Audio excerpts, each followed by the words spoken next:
저는 이 다음으로 하나 에어로스페이스를 봐드리도록 하겠습니다. 25,100원에 10% 네, 하셨는데 제가 잠깐 봐드리도록 한번 하겠습니다.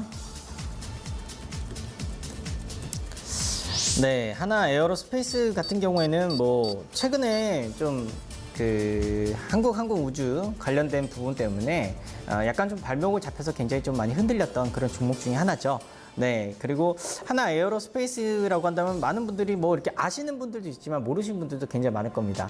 예전에 이제 삼성 테크인부터 시작을 해가지고 하나 테크인이 돼서 또 이제 하나의 여러 가지 또 방산이라든지 비행기 쪽 관련된 쪽으로 해가지고 좀 합쳐져서 지금 나온 회사죠. 하나 에어로스페이스가. 네, 뭐 딱 보면 이름에서 나오지 않습니까? 에어로스페이스.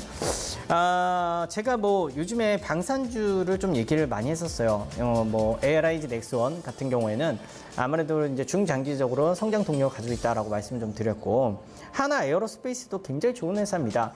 사실 지금 뭐 굉장히 변동성이 커졌고 최근에는 좀 많이 마이너스까지 갔다가 다시 또 반등을 하는 그런 모습을 보이긴 했는데, 이 회사 같은 경우에는 방산 플러스 이제 민수용으로 해서 이제 엔진 쪽을 또 주로 한단 말이죠. 근데 방산이란 것은 여러분들 생각을 하셔야 돼요.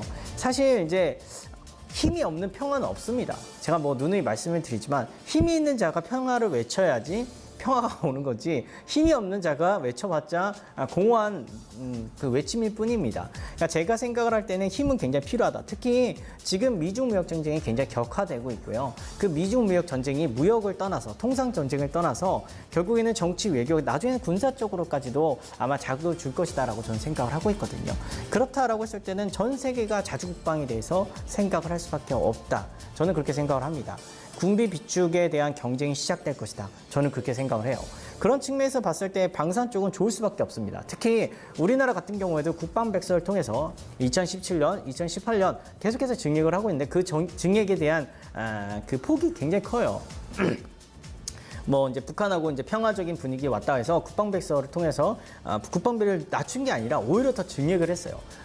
결국 우리나라도 그걸 알고 있는 거죠. 국방이 어떻게 보면 국방력이 제일 중요하다. 이런 부분에 대해서 계속해서 투자를 하고 있다. 그래서 그런 부분에 어떻게 보면 추세에 굉장히 맞는 그런 종목이지 않나라고 저는 생각을 하고 있고요. 그리고 또 이제 민수 쪽으로 가서 엔진 사업부를 본다라고 했을 때 뭐 이 회사 같은 경우는 세계적인 기술력을 가지고 있습니다. 그래서 세계 유수의 그 비행기를 만드는 그런 회사들하고 이제 조인해서 엔진도 개발을 하고 있고 납품을 하고 있어요. 그런 부분에 있어서 연구개발비가 최근에 좀 많이 들어갔기 때문에 재무제표 비상으로 좀 약간 깨져 있을 수도 있겠지만 이런 부분이 향후엔 충분히 리턴으로 돌아옵니다. 그래서 제가 생각을 할 때는 지금 자체의 가격은 굉장히 매력적인 가격대다. 저는 그렇게 판단을 하고 있고요. 충분히 이제 차트를 보면서 한번 말씀을 좀 드리자면 충분히 전고점이었던 32,000원 정도는 충분히 트라이 할 수 있지 않을까.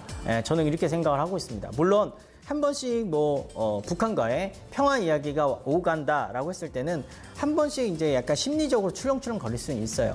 근데 제가 봤을 때는 방산이라는 그런 부분에 대해서 결국 시장이 좋게 생각을 할 것이다라고 보고 있습니다. 그래서 32,000원까지는 홀딩을 하셔도 괜찮지 않을까, 그렇게 판단하고 있습니다.